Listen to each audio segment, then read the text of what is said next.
We are wrestling. Olympic hero Kurt Angle, and you're listening to the We Are Wrestling Podcast. We Are Wrestling Podcast.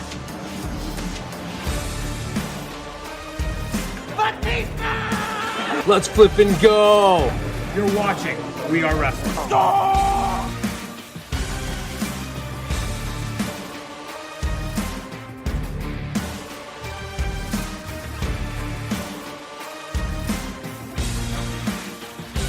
I'm the host with the most. You are by far the least intelligent.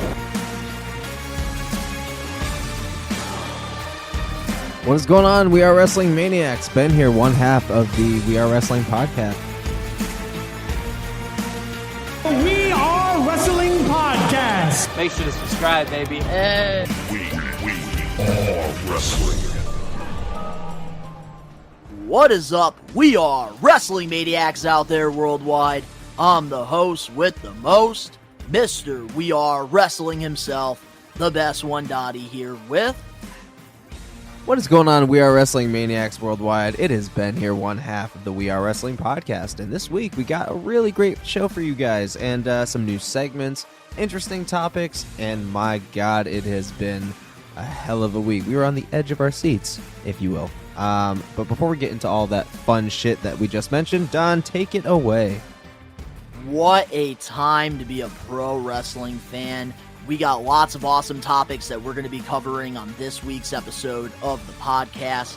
But before we dive into all of that hot, good stuff, if you're listening to the podcast, give us a 5-star review. Not just a 5-star review, but a best one review. And download the episode, of course.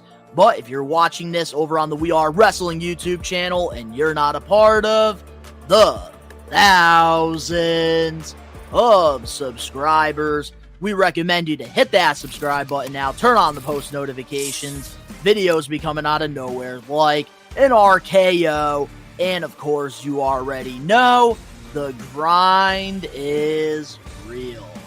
Yeah, buddy. I gotta say, man, I know this is going to be random, but I love how you've added the, yeah, buddy, at the end of the whole grind is real. Oh, shit. Is that... I've noticed that for like the last 10 episodes, man. Oh, shit, really? Oh, I damn, have, I didn't even really... I but didn't even realize I had it. to acknowledge you, man, after a little while. Acknowledge me. Yeah, man. I guess it just kind of became a thing, and I'm glad it stuck. Thank you. Thank you for that. Yeah, I coined the yeah buddy at the end of it. Yeah. Yeah. But we do want to let the We Are Wrestling Maniacs know that tonight, as you know, the episode of this podcast airs, we will be live on the We Are Wrestling YouTube channel for WWE Fastlane. Ben and I, we're going to be doing a live watch along on here. So if you're looking for somebody to watch the show with and you want to interact with us, we'll be live over on the YouTube channel. Also, this week on the We Are Wrestling YouTube channel, Ben and I, we posted our predictions for WWE Fastlane. So if you want to know who we got winning and some of our fantasy booking, it's all in that predictions video. Oh, yeah. So if you want to be in the scoop, we'll keep you in the loop. But the only way you can be in the loop is if you get the scoop in the predictions. My God. Oh, my God. That was very wonderblood of you. That's right. And this is going to be a very hard one to ask you, Ben. But the highlight of the week this week, because there was so much awesome shit that happened on wrestling. What was the highlight of the week? A normal person would say Edge's debut in All Elite Wrestling, but I think for me, it would be getting the cops called on me for Edge's debut in All Elite Wrestling. That would be my highlight of the week. So Sunday night was my highlight. What was yours? Whoa, we can't just jump into my highlight of the week without hearing what the hell happened, man, with the cops being called. Okay, You can't so leave Wrestling Maniacs on a cliffhanger like that. Okay, so yeah, when Edge made his obviously very known but still unbelievable debut and very shocking into AEW, if you could see the clip, we'll post something right there of, the quick like extravagant freak out. Maybe do a little timestamp where it's just us freaking. Edge, Edge is gonna fucking come out. He's gonna save it. He's gonna get chair to him, and then Edge is coming out. Ah! Lights are gonna go out. Ah, lights are out! Lights are out! Oh, the lights! Yo! He's here! He's here! Oh, Edge is all elite! Yo, here we go! Edge's theme song! Yes! Let's go! Let's fucking go!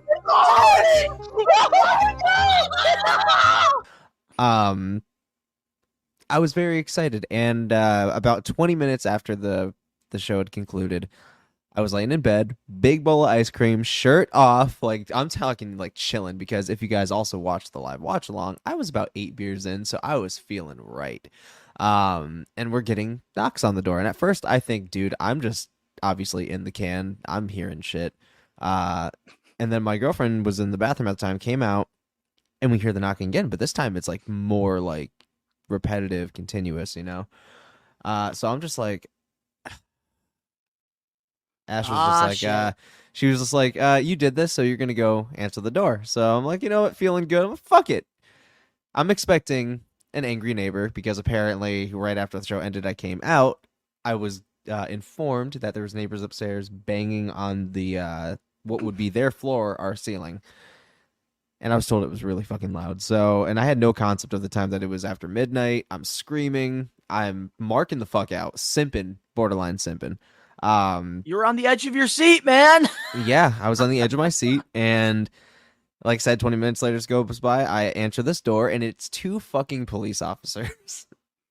And two fucking police officers. And apparently they got a call about a woman screaming really loud, like they were getting murdered. Ah! And immediately I just start laughing, like internally, and I'm like barely holding it together, because I again am piss ass drunk, and I just had the time of my life at this point. So my immediate reaction to that was just like good belly laugh, just And remind you too, the reason why like our reactions were so genuinely wild is because Edge is one of our favorite, wrestlers. That's Ben's He like is my Mount favorite. Rushmore. Yeah, He is that- on he your is my Mount favorite. Rushmore. So, given that knowledge, when I made my little chuckle, immediately I was just like, no, officers. There was, let me just say that one officer was like maybe in his like mid-30s, a little seasoned, still kind of new, but definitely you could tell. Anyways, and then there was another officer who was definitely just starting his career, like brand fucking new, maybe late 20s if that, because this experience was a phenomenal experience to have. And I was like, no, there wasn't a woman screaming. I was watching a pay-per-view, and the younger officer just starts kind of like like when they're just trying not to laugh, and they just kind of like and look down, and he was just like, well, which one? And I was just like, AEW Wrestle Dream. Edge just made his debut, and I even told him Edge made his debut. Like he fucking knew, and he just starts like fucking. He has like hands on like his bulletproof vest, but he's just like laughing, looking at the ground, just trying to hold it together, be professional. And you can tell even the other officer was just kind of like copping a grin at this point, like, okay, well, do you live alone? And I was like, no, my girlfriend's here too. And they were like, oh, can we talk to her? I was like, yeah, honey. She's like, yeah. It's the cops. And she was just like, oh boy. They're like, ma'am, is everything okay here? You all right? And she's like, yeah, everything's fine. Everything he told you is 100% true. And you were the one screaming like a girl. But at that point, I was laughing openly when she was telling him this, because I was just like, it's true, man. Y'all got me. I was marking the fuck out. And I even said that. I was like, I was marking the fuck out. And at this point, even the officer, the younger one, was actually like openly just kind of chuckling. And I was like, they're like, well, everything seems to be ordered. You guys have a good night. I was like, you guys have a good night too. Turns out there was 3 cruisers outside. Okay, this part I did not know. Someone was going in. Yeah, there's 3 cruisers outside, all for me. All because you marked the fuck out when Apparently- Edge made his AEW debut. And apparently, Adam with no Copeland. context, all that shit I was shouting with no sound, mind you, because all the sound was going right into my headphones. The TV sound, my microphone sound, you guys, everything's in my headphones, so it's silent in here. So I'm just belligerently yelling to the naked eye. I'm saying, "Shut the fuck up! Shut the fuck up! Fuck you!" Man. And I'm like, "No fucking way!" And I'm fucking screaming dumb loud like someone's getting murdered. And mind you, there is nothing playing in the background to like show that I was listening or watching pay-per-view. It just sounded like somebody was screaming to fucking scream bloody murder. Like someone was I didn't even literally getting consider murdered. that with the headphones either. So literally, I all totally of these forgot cops that. walked in here Usually ready we to do shoot that. this fucking place down, but in reality, that girl screaming was just a fucking almost 30-year-old dude marking the fuck out over Edge's AEW debut. So long story short, there is even a picture, which I'm pretty sure is still in here that you can grab, Donnie, of me with a selfie with the said ice cream bowl in my hands, with me shirtless, and the cop cruisers in the background. And I'm laughing my ass off. I'm pretty sure Don will end up popping it up for you guys. But yeah, that was the highlight of my week, was Edge's debut, and that's for obviously so many reasons. That is definitely a 'Cause highlight of the week. That was one of the greatest cop encounters I've ever had. Like, mind you, I've never, without putting my business out there, I've never had an awful time with cops. I've not had a great time, but I've not had an awful time, and that was the best fucking encounter. Like, that's a conversation for a lifetime right there, man. That is a conversation for a lifetime, because it was, again, so fucking funny that they were ready to, like, solve a murder when, in reality, it was just me marking the fuck out. I know, I feel like that 20-year-old cop, man, like, he was so excited to dip his toes into, like, a murder case, ends up just being somebody marking out. Now, for the pro only thing that wrestling. was murdered was my fucking soul and my belief. That was I the saw only a thing TikTok. murdered. I saw a TikTok of this WWE fangirl, and she Who, me? reacted to Edge's AEW debut, and she was crying. Why? You're ruining my life? What? Yeah, fucking way. no, like she No literally was like fucking way. crying and saying like, "You ruined my childhood by doing this." By going to but wow. Like going to AEW, man. I would love for Edge to get a hold of that video. I would like, love no, for a that lot to of people happen. I'm noticing that are like WWE diehard fans are treating dude. this like LeBron James leaving Cleveland to go to South Beach. It's absolutely or Michael wild. Jordan finally leaving the Bulls. It's fucking nuts, dude. Like, it's nuts. Yeah, it's nuts. fucking nuts. But my highlight of the week is definitely in the same category with Adam Copeland. Yeah. And this video I cannot stop playing. Which one was his debut? Was This was his Dynamite debut, and With he wants Christian? Christian to reform their tag team and have one final But run Christian's at the like, tag team Go championship. fuck yourself, boy. Yeah, he said go Yeah, fuck yourself. So I was like, then, damn. Christian ends up hugging him and then Yeah. pretty much telling him to go fuck himself. And that was my highlight of the week because heel Christian is so cold-blooded. I love this run that Christian has done, and he is like on the same level as Edge right now. And if this was like a WWE storyline or a rivalry, of course, Edge would be, bigger than Christian because that's how it's always been in their career. Similar to like Jeff Hardy over Matt Hardy. Similar this time to, it's the other way Bully around. Ray over Devon. But this time around, because this is new for Edge, he's, brand new in AEW. Christian Cage is not, the Christian that was in WWE. He is on a whole nother level right now, and this is some of the best work he's done in his entire career. And I think that this is going to be a fantastic rivalry to come, and I'm excited. I love that we're jumping right into Christian too. Like we're wasting no fucking time. I do want to see Omega and Edge. I do want to see, fucking like an eventual Hook and Edge, even if it's not rivalry. Like I want to see something with them. Obviously Danielson and fucking Edge. It would be so fucking sick. Like again, John Moxley, another fucking reuniting with the Hardy Boys. Even if it's Edge and Christian versus the Hardys, and I guarantee that's exactly what they're waiting for. The Young Bucks. Him to have a title run, MJF, like all these guys, like some of these guys that he was name dropping, like I'm stoked for, like Powerhouse Hobbs, like what, like And what? all I know boys, I can't wait to talk about this in the main event. Fuck topic yeah. for Yeah, this dude. week's episode. But I'm I do sorry. have I'm one getting more lost in highlight it. of the week that doesn't involve Adam Copeland. What's up, bitch? So, man, you're making Kenneth right now so happy by doing these voiceovers of different characters. Yeah, man. If he only knew, but he's too young to know what Big Mouth is. Yeah. So, Anyways, let's do it. my second highlight of the week has got to be the segment that happened on Dynamite this past Wednesday with MJF and Max Caster. So, if you haven't been seeing Instagram and Twitter lately with, Max Caster and MJF for over, I want to say like a year and a half, 2 years now, Max Caster has been harassing MJF like every single day on Twitter, pretty much like sending him love notes and Yeah. making inappropriate like jokes to MJF. And this week, for the first time, AEW acknowledged it because MJF is in the back, getting like his like shoulders checked after, getting attacked from Bullet Club Gold. And then, the trio champs come in, the Acclaimed.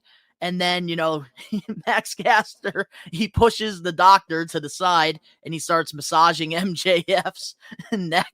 And MJF jumps and says, "What the fuck are you doing here?"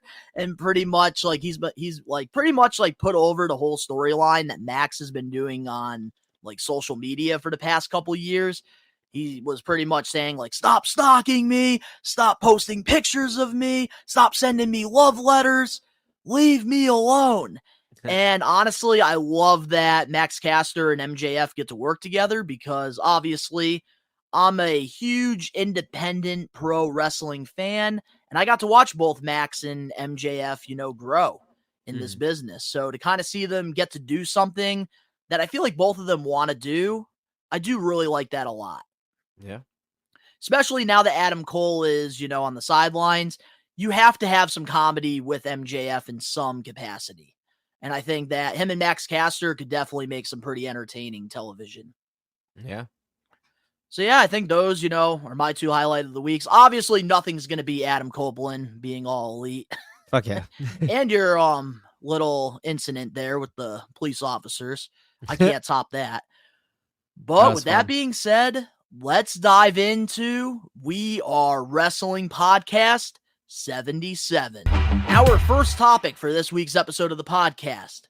We got some new NXT champions this past week. Saturday at TakeOver No Mercy, Trick Williams defeated Dirty Dom to win the North American title. Even though this past Tuesday on NXT, Dominic won his championship back because Mommy demanded it. And Dragunov won the NXT championship against Carmelo Hayes. What's your thoughts on these title changes? Even though I do know you're not really, watching NXT on the regular. But I can still give you some insight. But you do know like who these people are. No, of course. And I watched No Mercy, and I know clear as day who Carmelo Hayes and Ilya Dragunov is. And I've also been watching a little bit of the build-up as well. So, I'm going to get Carmelo Hayes and Ilya out of the way first. So, one with them, it makes sense because Ilya Dragunov has been slowly climbing the ladder in NXT, and they've been teasing this for a while that he was going to eventually carry the main ship title. And dude, classic after classic he's been having on there. Dude, like seeing the comparison of when he fucking, got the title from Gunther to now, was fucking awesome 3 years later. And that's really fucking sick. I know that Carmelo Hayes is getting called up to the main roster. So it's like, I know why this is happening. I know this is why he dropped the NXT title. And when that happens, you know what's happening next. They're getting called up. So Carmelo Hayes is likely going to the main roster. And that's why we got the outcome. But it was also time. So I don't hate this decision by any means. Now on to Trick Williams and fucking Dirty Dom. So this one kind of makes no fucking sense. Considering, why lose it during the weekend, but then get it again during the week? Was it just to see how it would go? Like, are we just getting a peep into the future? Like, it makes no fucking sense. You see, like why I did he feel drop that it in way. the I first kind of want to place? give you though, like the outs, like Okay, like, I'm not give me the sure- outside looking in. Give me that. I'm not like sure like if this is 100% true or not. I'm just speculating, just to put that out there for the Maniacs. Yeah. I think, creative writers, they probably thought that it would be a pretty cool idea to have, Trick Williams win, because a lot of people weren't expecting that to happen. So they obviously got a massive pop for Trick Williams, and it put him over. So then, shit, excuse going me. into Monday Night Raw, we got to see Rhea Ripley come back. And that kind of created some tension there with the Judgment Day. Because, of course, she was trying to blame Damian Priest in the opening segment. But then Damian Priest was like, I'm the one with the championship still. Where's Dirty Dom's titles? And it created some tension there between Dirty Dom and Rhea. So I think they were doing that to kind of like tease like there were some issues in the Judgment Day, but with Dom and Rhea. It's just so fucking funny because I watched this segment and I was crying when he was like, with his deep ass Godzilla voice, just, Mommy, where's Dom Dom's title?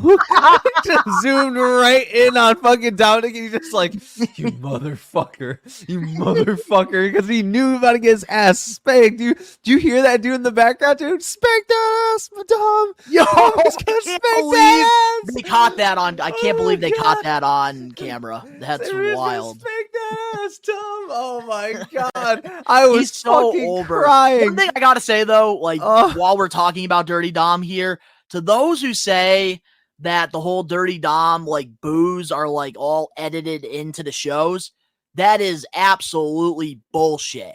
Because I went to Monday Night Raw with, my buddy Cam in Hartford, Connecticut back in June. And let me tell you, when Dom was out there for that Miz TV segment, the boos were so freaking loud, man. Those are not edited in. I want to put that out there. It was legitness. It was legit. It was legitness. So with, Dirty Dom winning the championship back, I think that this was a great way to create some tension, and nobody was expecting this. So now this is going to put Trick Williams over even more, because now the fans are going to feel sorry for him and they're going to get behind him more because they hate Dom. So I think that out of this, even though he had a short title run, I think the long-term plan is for him to win that championship back, and it's going to be a bigger pop, and it's going to put him over even more, I think. Okay. But I think that's like the creative like side of it from behind the scenes. Why okay, well, like that I can get behind that. All right, well, that makes sense then. If that's the way, legitimately, then it makes sense. If it's any other way, I have no fucking clue what the fuck they were thinking. But I'm gonna go with your way. I do think that there are bigger plans for Trick Williams. I definitely see the man winning the NXT World Title at some point. I don't think it's going to be right away, but I think through time, that's the plan. And honestly, I do see him winning the title back from Dirty Dom at some point. But Okay. I'm very interested to see what they have in store here, because here's the thing about the NXT stuff, man. Like, Yep. I'm okay with people on the main roster appearing on NXT, but winning the championships, I don't like that. I don't like that Becky is holding the title. I don't like that Dirty Dom is holding the title, even though for Dirty Dom, I can give him the exception He's a free only agent. because he's, still kind of new. That, and to, he's also pro he's like a wrestling free business. agent, so to speak, so he can appear anywhere. Yeah, but technically in the draft, he was drafted to Raw, and that's where my problem lies with him holding the NXT title. Like now, Mustafa Gotcha. Ali, who was, supposed to win the championship, I guess, according to multiple reports before Wow. getting released, which is why a lot of people in NXT were actually upset that WWE released him. And I feel so bad, man, because Ali was supposed to win the Money in the Bank at some point. He was supposed to be the one to beat Daniel Bryan for the WWE title. So many Really? what ifs with this guy. Yeah, He was supposed to? he was supposed to, bro. And then they changed shit last second. What the fuck? So he was supposed to get up. No wonder he was so because pissed off. Ali got hurt at Elimination Chamber, and he was supposed to win that match, and that's where Kofi Kingston took his spot and then got the opportunity. Fuck, man. Yeah, Huh. man. And he was supposed to win the North American Championship, but it would have been okay because Ali was a free agent. That's why I would have been okay with it. Ali got fucked. No wonder he was so pissed off, bro. Mhm. God, now that makes a lot of sense. So now. many opportunities now, man. Wow. But of course, the IWC, they will not talk about that though. But here on the Yeah. We Are Wrestling channel, we talk about that stuff, ladies and gentlemen. Fuck it. Let's do it. But, with Trick Williams, I do like that he got this moment. I really hope that, he does win the championship back at some point, because if he doesn't make sense. Yeah. But I do think, the whole Dom and, Rhea thing, that's why they did this. And then it kind of gave Dom that edge to, steal another one on NXT on Tuesday. Plus, having Trick Williams win the championship, he was able to do a backstage segment on Raw, which I think was a good move for him to, learn a couple things. So Yeah. I did like that a lot. But now getting into, Dragunov, I think he's a fantastic, pro wrestler. I've been a huge fan of Carmelo Hayes, and I do think that the plans are after Deadline in December, I see Carmelo Hayes going up to the main roster towards Royal Rumble, I think. Yeah. That And sounds I do about think right, that Dragunov time-wise. winning the championship, this is a great move. He's been putting on nothing but classics on NXT. And honestly, something different, which is what I'm excited about. Because I think that Dragunov has what it takes to be a big star. And I think with his championship, he's definitely going to, put it on a pedestal, which is, I think, what it needs. Even though Carmelo Hayes took, that championship to the next level, I think it was time for a new champion, and Dragunov winning it, can't complain. Yeah, I think the only thing I would really change about Dragunov is his attire. Other than that, dude's a fucking killer. It's just I do love the weird suits shit. he wears, though. I like the suits. I'm talking about his actual all his the in-ring attire. gear. Yeah, dude's got fucking ankle fucking boots and then no knee pads. Yeah, that's a very old school look. He's It trying to is. get that Imperium look, I see. And that's cool, but that's awesome. But at the same time, I'm like, dude, I know you could want him to fucking- stand out. He a could little more. look like a megastar. The dude's built like one. So that's my only complaint. Other than that, the dude's fucking killer. Dude's killer, and I'm a fan. I think these title changes were a good move. Absolutely, man. But moving on now to our next topic. This past Monday on Raw, we finally saw the return of Johnny Wrestling. So the main event of Raw was Tommaso Ciampa versus Gunther for the Intercontinental Championship. Gunther ended up passing out Ciampa, and Imperium, ended up attacking Ciampa while Gunther walked away. And we got the return of Johnny Wrestling, which honestly had a really solid pop. What should WWE do with him moving forward now that he's back on television? The reuniting of DIY. That's exactly what did happen. Apparently DIY is officially back, and they're going to be doing tag team shit together. And I'm kind of stoked about that because we already knew what fucking NXT DIY was. So I'm really, really stoked about it, man. I think it's great that we got Johnny Gargano back on TV, and I think this is a great move in terms of help filling the void in which we lost until we, gain a substantial pull in the month of November. Really stoked about that. We'll talk about that as the time draws near, obviously. But yeah, I think DIY is going to be back, and they're going to be going to be established more on the main roster, and then eventually a title. I think that's what's going to happen. They're going to be took as an established tag team, and we're going to reinvigorate the tag team division. So, my thoughts about, Johnny Wrestling returning finally. It's long overdue, but I think that it was definitely worth the wait. I'm glad that he got the reaction that he got Solid returning. pop. So that was, really cool to see. Ciampa was starting to get very over with the crowd because I noticed in, the contract signing, the crowd were very quiet with him. But then, after the main event with Gunther, he was getting massive pops throughout that match.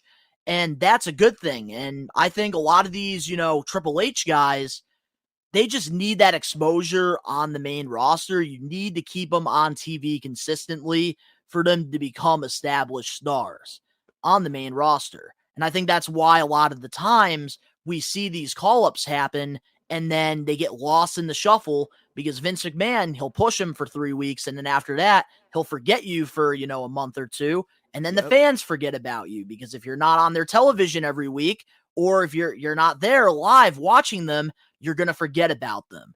So I really hope this time around with Johnny Wrestling and Ciampa, they keep them on TV so that they can become established stars on the main roster.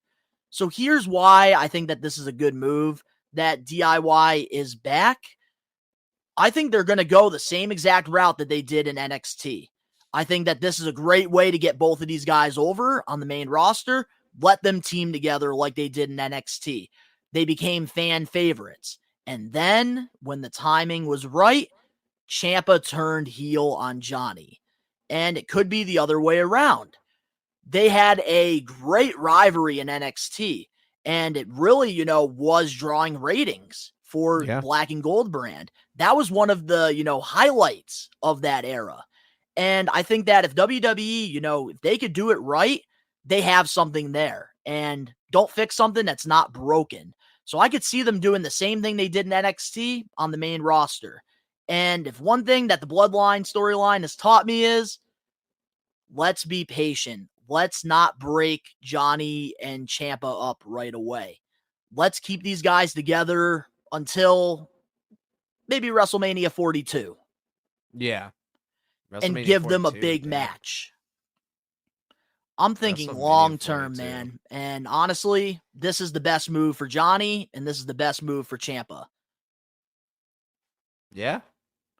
Because we already saw like Johnny and Dexter try to work out on the main roster, and it didn't. Ciampa, they tried bringing him in without Johnny, with The Miz at first, and then he got injured. He was on the sidelines. It hasn't been working out for him. So I think these two being together, it's definitely going to be interesting. And I see them beating Judgment Day for the tag titles at some point. We'll see. We'll see. Baby steps first, bud. Walk before we run. Oh, I'm not crawling, buddy. I'm getting up and I'm going on a marathon. All right, bud. All right. I'll see you. All righty. Well, moving on now to our next topic. Getting back into AEW. According to Fightful, there's several in AEW who are pushing for Tony Khan to sign Shelton Benjamin once his 90-day no-compete clause is up. What's your thoughts on AEW possibly bringing in Shelton Benjamin? Ain't no stopping me, no. Sorry. Yeah, the dude's obviously super talented. He can still fucking go. He's a fucking legend in the WWE business, one of the best Intercontinental champions of all time, along with one of the best tag teams of all time. I think it'd be a no-brainer. I mean, the dude's been hungry for it since he got signed by WWE for what felt like no fucking reason, considering he's been in catering for the 90% of the time other than Hurt Business. And I feel like that was really improperly handled, and I feel like that was kind of a fucking slap in the face of someone who deserves Hall of Fame status. Dude is up there with Brock Lesnar and Kurt fucking Angle, bro. Like, the dude... Well, remind you, he was in the same OVW class as John Cena, Randy Orton, Batista, and Brock.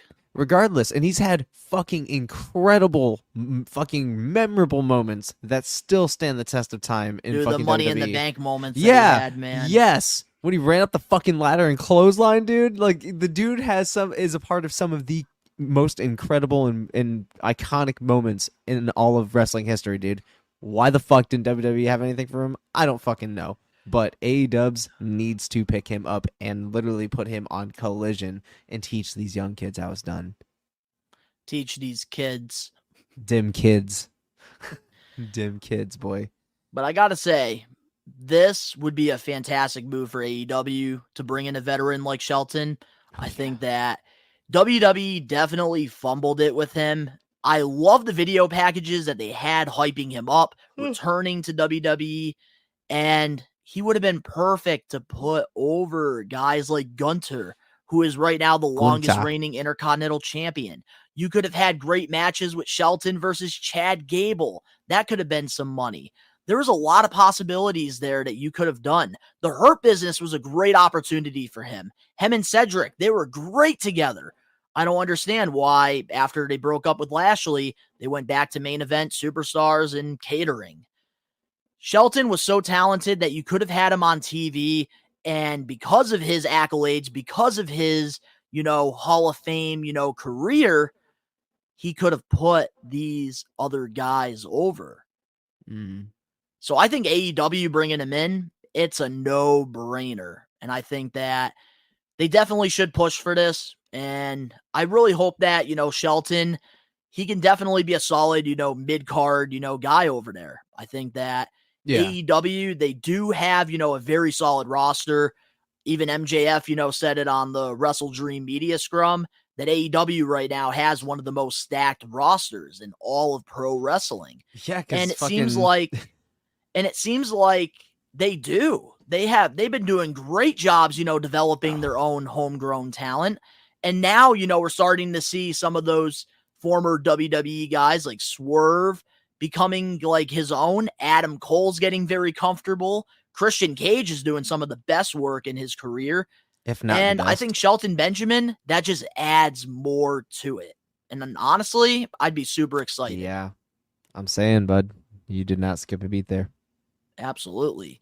But before we dive into the comment of the weeks and a couple more topics before our main event, we'll be right back with more We Are Wrestling 77. Hey, what's up, players? WWE Hall of Famer Teddy Long, and you are listening to the We Are Wrestling podcast. And if you don't listen to it, then it's one-on-one with The Undertaker. Collecting has always had a special place in my heart, going all the way back to when I was a kid.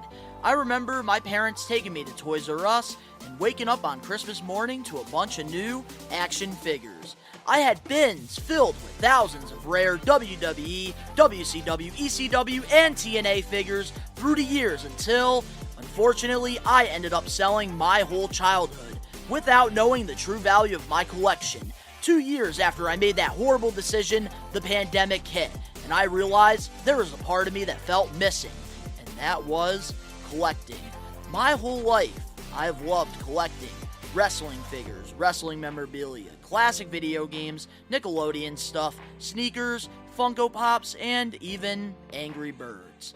As time went by, I decided I wanted to get back into collecting, except this time, document it and rebuild my collection over on Best One Donnie. So, if you want to go back into time and relive my nostalgic memories, subscribe now. What is going on, guys? It's Ben here, the Lone Ranger, and you guys are watching We Are Wrestling Podcast.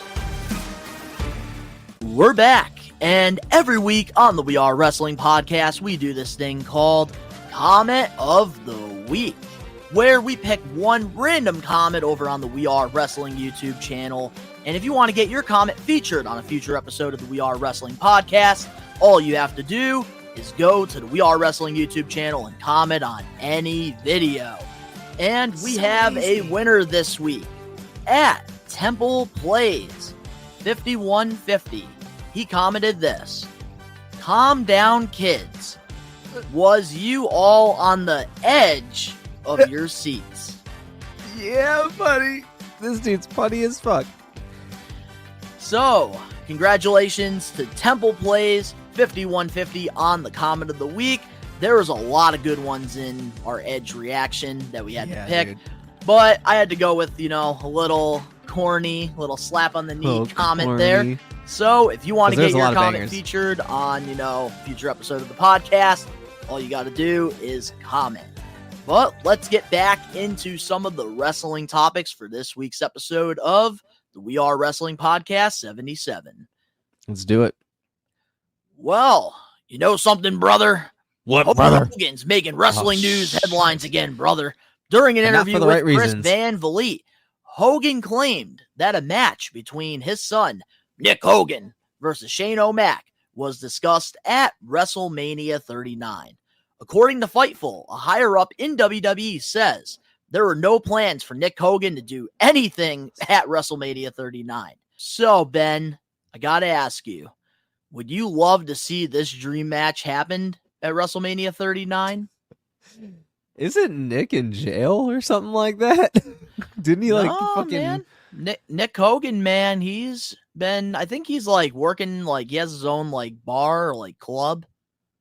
That makes sense. That really days makes sense. Because I saw EC3 recently showing up there and taking a picture with Nick and Hoke. Yeah, I don't know, man. I haven't heard about anything about Nick Hogan since he got in trouble with the law, and Hogan knows best, and that's how long it's been. Yeah, man. I don't know. That I feel like that's just where the fuck does Hulk come up with this shit, bro? Like, why is he doing this? He's not. It fucking makes no sense, dude. It makes none. Like, what? Something here's like why this is so funny. This, Oh my God. topic. Hulk Hogan makes the most random wrestling news, I feel like, in this community. There was like Not for reports the great recently. reasons no, either. dude, there was reports recently that came out that we didn't cover about Brooke Hogan. Like, people made it a big deal that she didn't want to show up to her dad's third wedding. And she had to address it on her Instagram page. And she pretty much like said that she keeps her distance from her family. I don't blame her because they're fucking all. Okay. Okay. Yeah. No, I would not. Who the fuck would want to see that? Who the fuck would want to see that? Like in real, like I probably sound like Vince Russo and all these other fucking boys, but whoever the fuck these dirt sheet assholes are. But who in the honest fuck wants to see that? Nobody. Why? There's only two people. Hulk Hogan and Nick Hogan, apparently. No, it's Hulk Hogan and Vince McMahon. Not even Vince, apparently. So I'm like, dude, what the fuck, man? He's always in the headlines, but it's never for anything good. Never. Well, he Like, did get married. That's good. For the third time. Because Yeah, trust me, he wore a it's love. bandana. Didn't he wear a bandana to all of his marriages except for Linda? Hey, he was Hollywood Hogan at this one, brother. Because he had the black tux. He had the black tux, brother. Okay, all right. So no, this is no. Okay, I you know my thoughts. How do you feel about it, Don?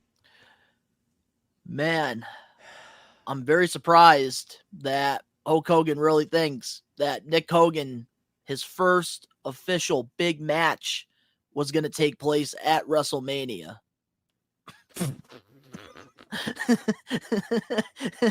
His father main evented a couple times during the big one, brother.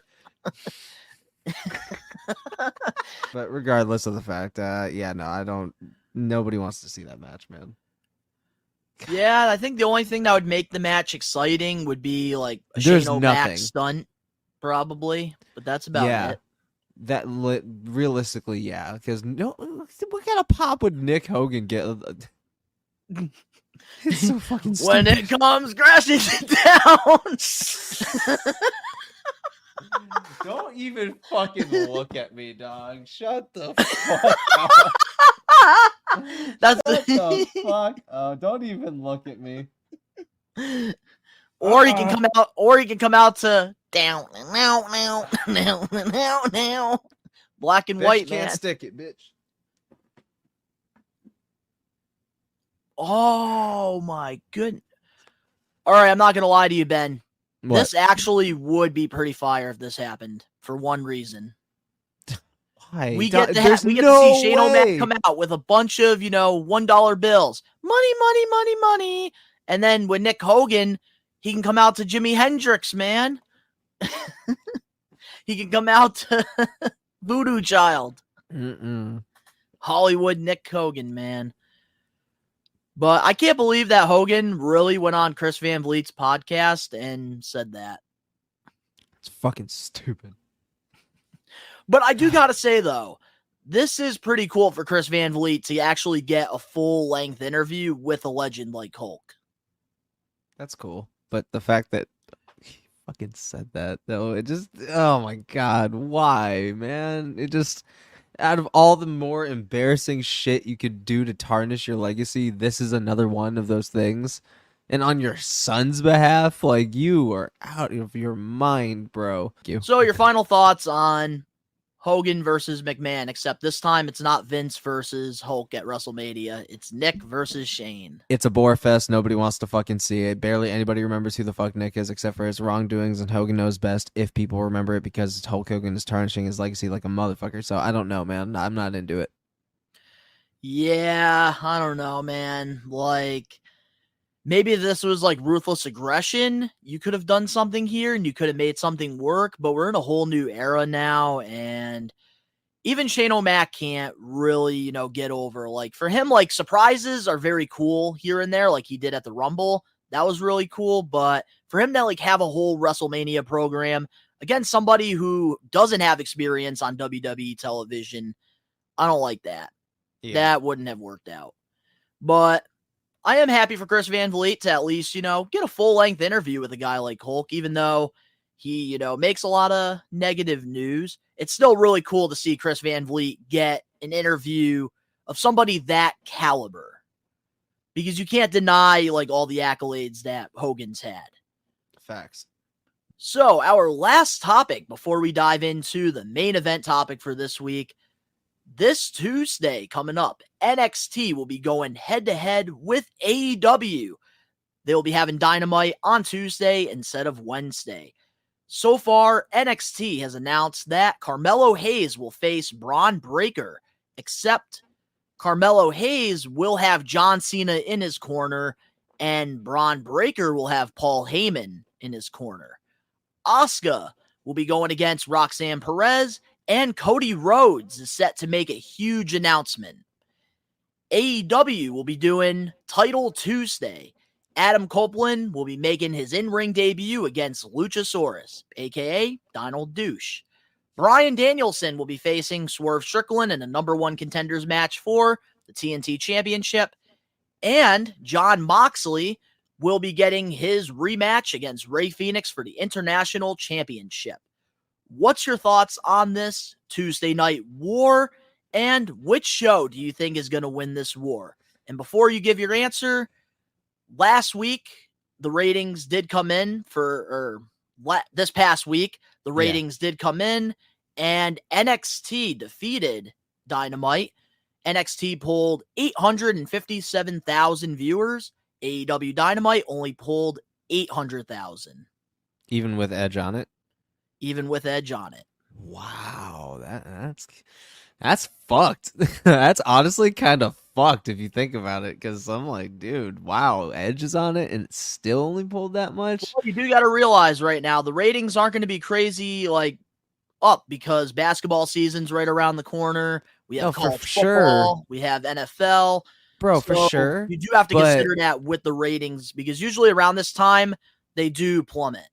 I know, but still, bro, like, they're all right. I'm gonna keep it light because people are opinionated, but regardless of the fact, holy fuck, that kind of shocks me a little bit. But what I think about what's gonna happen though is I can definitely sniff some saltiness in the air.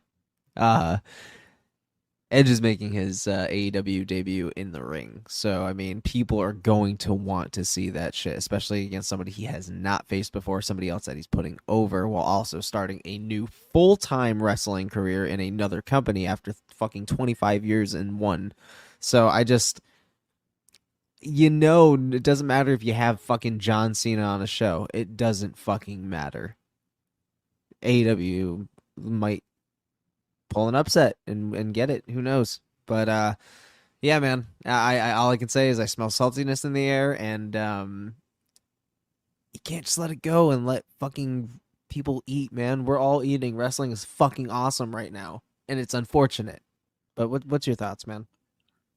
This is interesting. So why are WWE fans being upset about this? Why are AEW fans being upset about this? This is fun. Just like, the Monday Night Wars. This was fun. You got to pick a side and they were both on at the same exact time. And, you can flip the stations, or you could be like, some wrestlers back in the day, and you can have, both of your TVs on at the same time, watching them side by side. And honestly, like, the Wednesday Night Wars were pretty cool. And this gets me so mad about the wrestling fans, man, because let's go all the way back to when AEW Dynamite was first announced. Vince McMahon made the decision to move NXT from Tuesdays to Wednesdays to compete with AEW because they didn't want AEW to draw in ratings. So they would take some of those ratings away by having NXT go head-to-head with them. And nobody in WWE complained about that because they were ready for war. But now, all of a sudden, AEW has to do a Dynamite special on Tuesday, which is Tony Khan's birthday, by the way. So I do feel sorry if NXT does beat them in the ratings on his birthday, because that would be pretty sad. But On his why birthday, are too, we it's like, I have complaining Edge. about, like, why are we complaining about this? Because now, like, WWE fans are saying, oh, AEW now, they're doing this on purpose to go head-to-head with NXT, even though WWE did it on purpose to go after AEW. Like, who cares? Like, let's just have fun with this. I think that it's interesting that, WWE is pulling in John Cena and Paul Heyman, having Asuka on the show, having Cody Rhodes appear on the show. I'm sure we're going to be seeing Becky Lynch as well. We're going to be seeing Dirty Dom and the Judgment Day. This is interesting. And honestly, it's going to be very fun to flip back and forth during this. And honestly, who I think is going to win this war on Tuesday, I hate to say this, it's going to be NXT. Why fucking wonder which one you're going to flip back and forth in when you got two monitors? One you can watch AEW on and one you can watch fucking Raw on. You're an asshole. Or NXT on. Guys, here's why Ben That's is why making I said a monitor joke right now. Because currently I am dealing with some technical difficulties in the Beth One studio. And only one of my monitors is actually working and the other one's not. It's fucking bullshit. So That would be the unfortunately, if I answer. don't get this fucking thing fixed over the weekend, then I'm not going to be able to watch fucking both of them. And I'm fucked unless I go on my fucking telephone and I watch it on my television screen. Oh, shit. No pops for you, bro. Well, if I had to pick AEW, one, bro. obviously I'm going to watch AEW because I prefer AEW over NXT. Yeah, for sure. But I think that this is interesting. This is going to be fun. I think, the fans got to stop being anal and just have fun with it. Like, pick your flag and, ride with it. Or just, be in the middle like we are and just enjoy it. Yeah. Because all I know is when I see my childhood hero, John Cena, appear, I'm sure I'm going to hit the station. I'm going to want to see him. I'm sure when Edge gets in the ring, Adam Copeland, I'm going to want to go see that. This is going to be a great time. And if you like both shows, just DVR one of them. Or if you're not watching it live, DVR both of them. It's 2023. Ratings don't mean shit. Yeah. But yeah, who do you have winning this? I'm gonna go with AEW.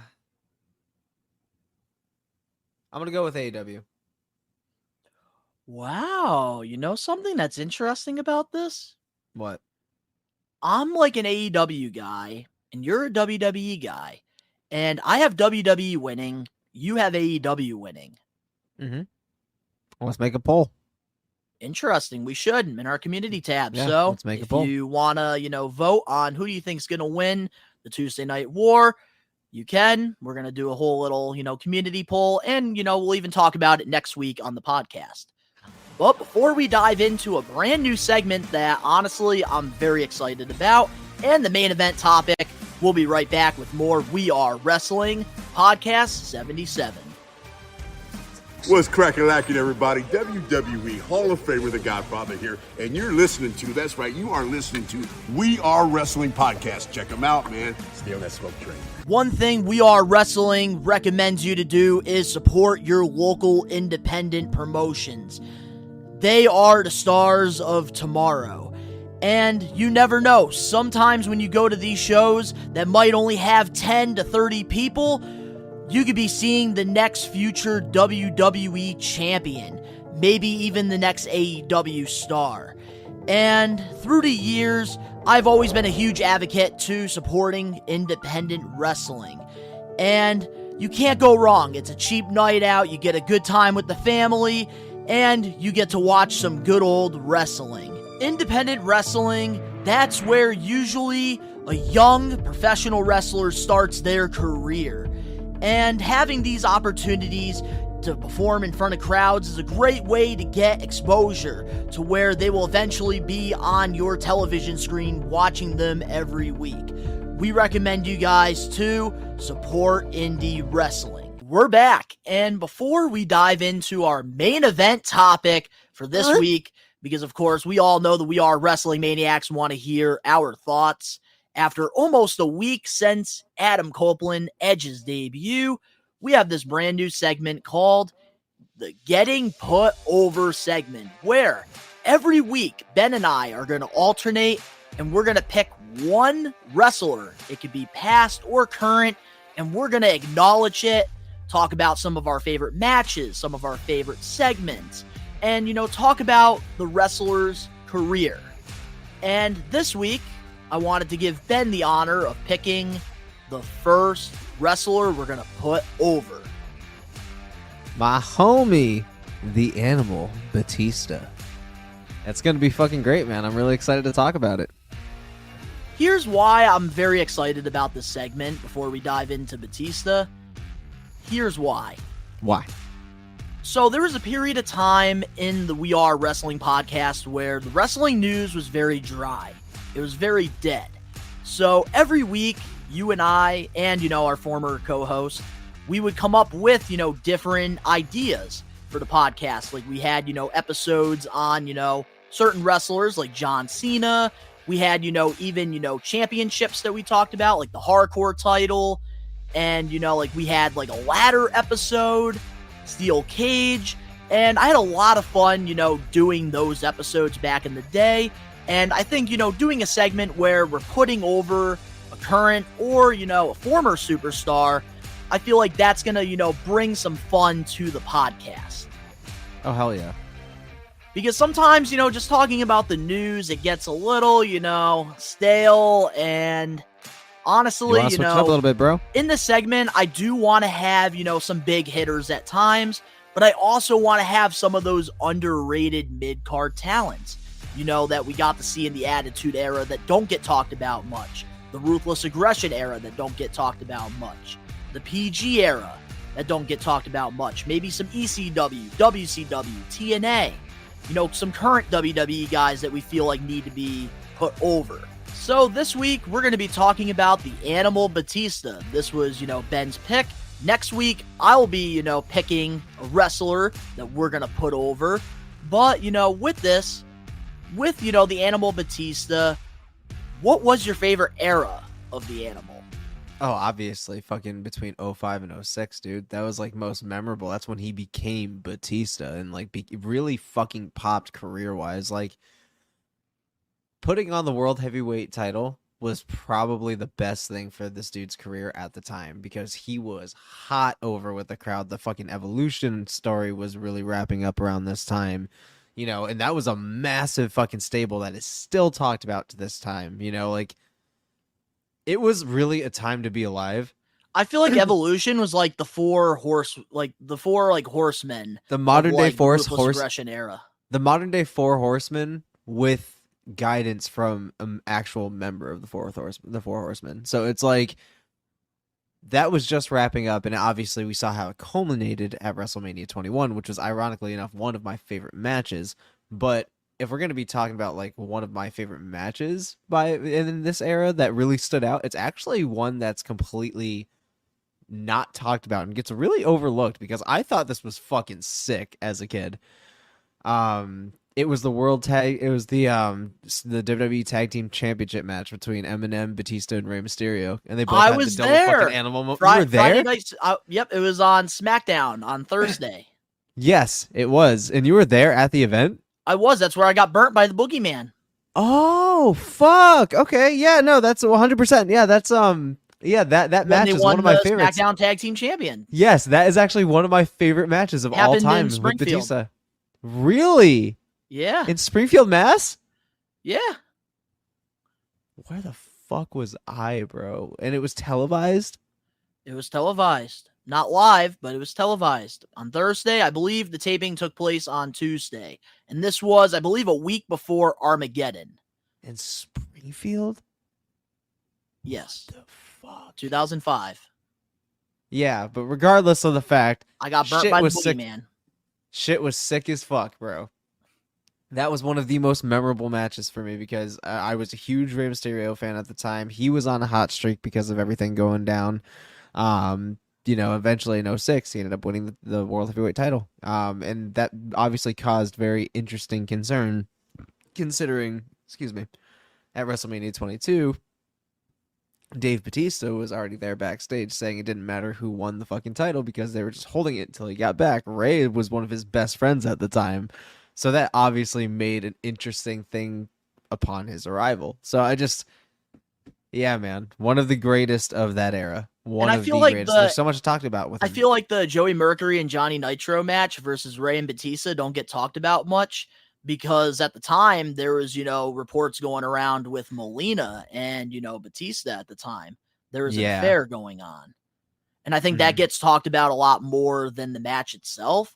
But I really enjoyed that. That was like a fun, dream match because obviously we were kids during the Ruthless Aggression era, and Batista and Rey Mysterio, they felt larger than life to us. They were huge at the time. They were superheroes to us. And big over at the time. It was so cool to see these guys hold the tag team championships. And the storytelling back in the day, man, was just so fucking top notch. I miss when creative was that fucking clever, dude. It was just so goddamn good. They utilized everything to the right, standpoint. It was just so good. And Batista was handled beautifully between the years of 04 and fucking, I want to say up to 08 maybe. Probably 2008. I think when he had that heel turn on Rey Mysterio, that's where it all really went downhill. When he kind of I wasn't a fan of heel Batista as much. I wasn't either. I think he was a way better babyface, 100%. The crybaby Batista in 2010 that quit. I don't know. I just wasn't a fan of that run. It pissed me off so much, bro. It pissed me off. It really tarnished who he was, and it just, I don't know. I feel like, I feel like in the wrestling community, man, people don't talk about that. Yeah. And I feel because they want to remember the good with Batista. And I feel like he never even to this day really recovered from that. And that's unfortunate because I feel like that was think he a did. momentum killer. The way he went out in that final match with Triple H was fantastic. I feel like it would have been great had he not almost fucking tripped and knocked on his face when he got into the fucking ring. Oh, come on. Yeah, man. I think that's the only fucking thing. It was those nerves that were getting him, bro. Yeah, but still, that was such a cool moment, man. Him almost face planting. The whole match itself was very solid. No, it was dope. It was a solid match. But at the same time, man, I mean, it just, and the way they did it too, about. With Ric Flair's, celebration, having, Batista attack him at the end, and that's how they built the, the Triple H versus Batista match. And then Batista said, "This is my final match," and he wanted to go against him. Loved it, man. And that's where, I gotta, get into this with Batista and put him over. Got to go back to 2005. I love the way that they did this for WrestleMania 21. Just like John Cena and JBL. They created two big superstars at WrestleMania 21. And it all worked out perfect. And I think, with Batista winning the Royal Rumble, and then, Triple H trying to convince him, to go after JBL, and then that, famous contract signing there, he chose, Triple H. Power bombed him through the table. The fans loved it. And then, he got that big moment at WrestleMania. I loved, Batista versus Triple H. Even the Hell in the Cell match that took place at Vengeance. That was one of my favorite Triple H Batista matches. And we even got some color in that match, too. Man, and I don't know. I just think that my favorite work when it comes to the Animal was always with Triple H. They just had great chemistry. Absolutely, because that dude was basically mentor. That, Batista would begin his career. Let's not talk about Reverend and Devon. Oh, yeah. Triple H when he was with Evolution. No. Yeah. That's when, he got his big break in the business. Oh, yeah. And I can't believe that Mark Jindrak was supposed to be the one in Evolution. Yeah, I saw the vignettes, Batista. yeah. That's crazy, especially doing vignettes without Batista in there. And it was Mark Jindrak, yeah. It was weird. It was really fucking weird. Yeah, and that's the thing, like, and I love that, like, he started his career when he got his big break with Triple H in Evolution, and he ended his career with Triple H. And I think it was just such a cool full circle moment. It was. And in this Getting Put Over segment, I will not talk about 2014 when they tried bringing him back and took Daniel Bryan's moment and had him win the Royal Rumble. We'll try to, like, not acknowledge that or talk about that because we're trying to put Batista over here. Yeah, I got you.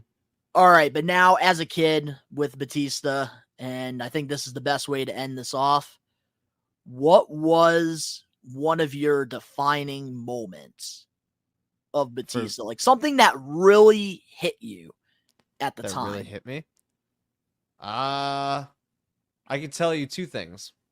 One, obviously his spontaneous floor smack with John Cena at the Royal Rumble 2005, because that was an infamous moment. That wasn't even planned. Oh, and Vince teared his quad. Tore both of his quads getting into the fucking ring. Yeah, he fucking couldn't get up, dumbass. and he's just Only Vince McMahon, bro. But the fact that he just played it off and just sat there and nobody questioned it was nuts. Just sitting there, just looking at for the ground down, torn both quads. The other one, his return after he fucking got his arm surgery when he got smashed up against the cage by Mark Henry and got injured and he had to forfeit the World Heavyweight title. When he fucking returned and just beat the fuck out of Mark Henry was fucking awesome. Like, that was one of the best countdown returns, period. Like, they had, like, week by week, it's like, oh, he returns in XY days. And then it was exciting seeing him come back. The video packages back in the day, they were so simple and it unfucking match. And I remember waiting every fucking day, counting down to his return date. And I was hyped as fuck, bro.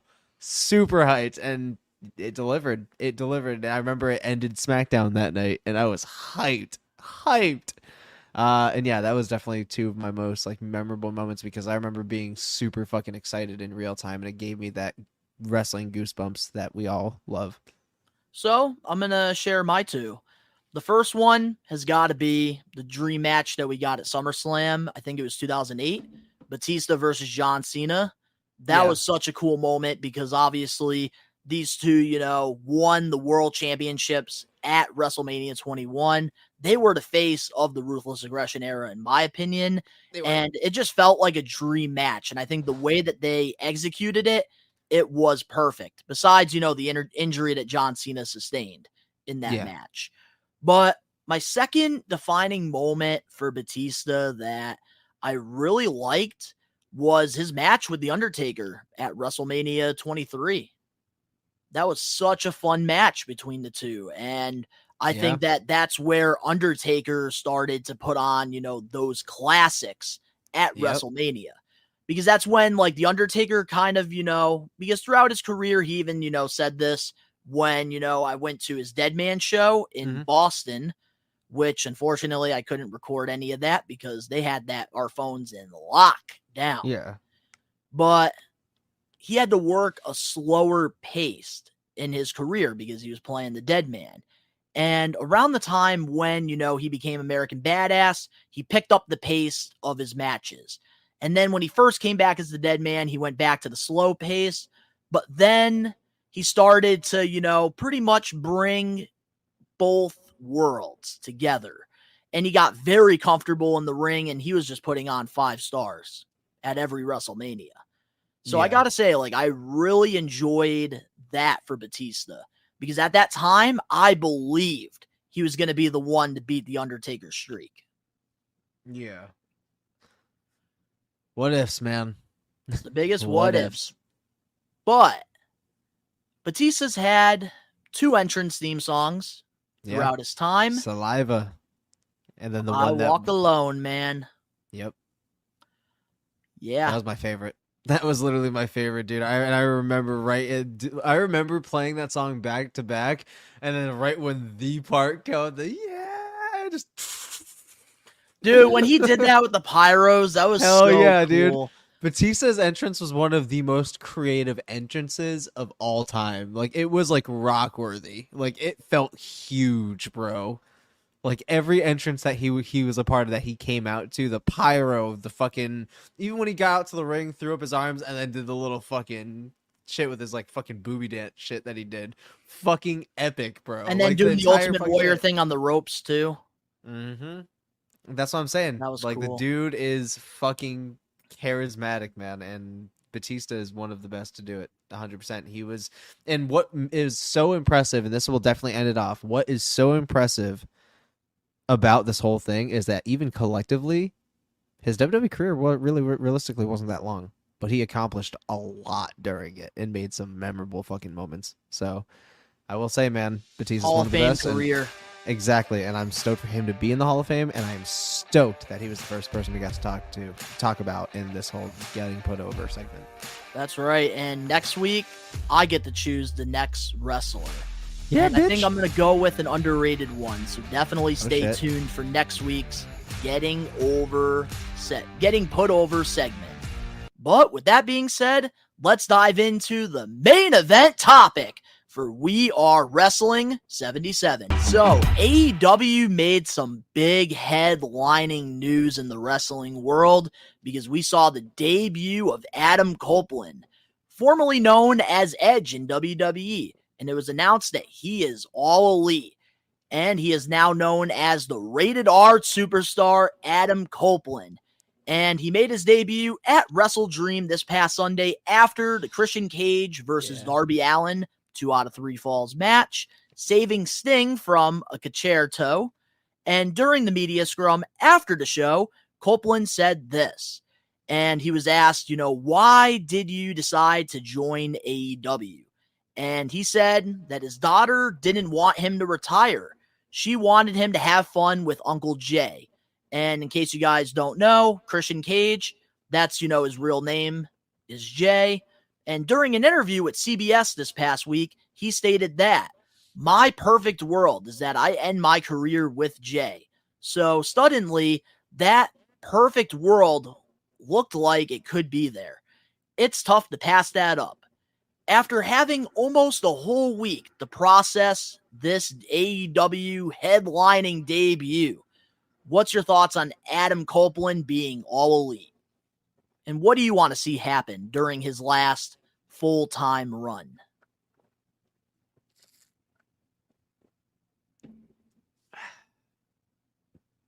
What a time to be alive, first of all. I am really fucking stoked about this. Like at first I'm like, damn, after he retires, that's it. Like that, we're going to have to say goodbye again. We're not going to see Edge wrestle in a fucking wrestling ring because it's getting too hard, X, Y, and Z, da-da-da-da. Boy, was I wrong. So I'm really excited to see a lot of those dream matches get fulfilled. I'm really excited to see those. What's up, bud? In the final segment of, Wrestle Dream, in the ring, we saw Sting and Christian Edge. Cage, and Edge, and their careers were supposed to be over. Yep. Yeah, dude. So it's exciting. But again, fucking dream matches are going to be fulfilled. We're going to see some first-time matches. We're going to see some fucking championships held again. We're going to be seeing a fucking matches we never thought were ever going to be done. We're going to be getting a lot of fucking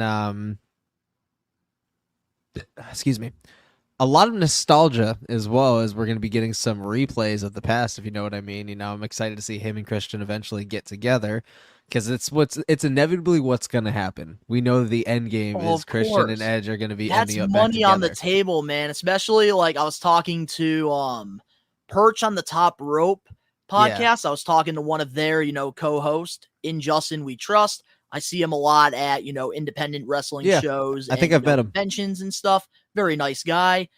And he was even telling me through messages, dude, they're missing out on a lot of money right now, because if Edge and Christian were together at conventions and, Comic-Cons and stuff, they can make a shit ton of money with meet and greets and stuff. Because the Hardy Boys, man, and the Dudleys, they get big turnouts anytime they show up at stores and Comic-Cons and stuff. So we already know, like, down the line, Edge and Christian will team at least, once. Probably, more than once. They might get a title reign, bro. They might get a title reign, bro. Tony Khan's a mark. All so I you know know what is, might man, we happen. need to get the Hardys versus Adam and Oh. Christian. Oh, We need it. abso-fucking-lutely, dude. I Too am bad the really, Dudleys really had to hyped on sign it. that fucking Legends deal. That fucking Legends. That fucking Legends deal. He's that Even though I am fucking- excited to get some WWE figures out of it. Yeah. Oh, yeah. All right, but yeah, dude, I'm really, really hyped about the whole thing, the future. Everything is aplenty. Wrestling's winning, and we're thriving right now, bro. So I'm really excited. Like I said, we're going to be seeing some nostalgia, and I'm really hyped for it. So, Don, what are your thoughts? What a move for AEW. This is a big fucking bucks. game changer. And I think you can say this as well. Our reactions have not changed in a Nope. week. If anything, I'm more excited now than I was watching, his debut, because we got to watch him on Dynamite. And we even got to see him and Chris Jericho in the same freaking place. And fucking Kenny Omega. And they introduced Kenny and Adam. Kenny. And that's going to be really cool because down the line, if Edge, decides to turn heel at some point with Christian, you can have a Kenny Omega versus Adam Copeland match. Yeah. And that's something I would want to see at Wembley at All In too. Mm-hmm. But man, I got to say this about, Edge being All Elite.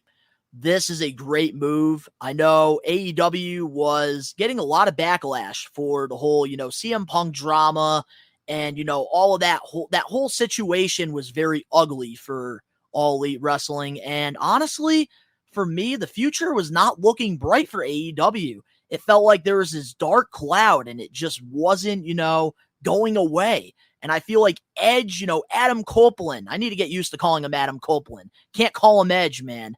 Might get fined. Yeah. But now that Adam is a part of AEW, it feels like that dark cloud is, going away. And now the sun is finally shining again. And that's what I like because I want all these wrestling promotions to strive. Because at the end of the day, we cover this shit. We do live watch-alongs to this shit. We're fans of this shit. And let's be real. When there was no competition for WWE, it was stagnant. It was boring. And now that AEW is here, it gives more, guys and girls opportunities to put roofs over their head and, to live, their dream. Just like our dream is, being successful content creators.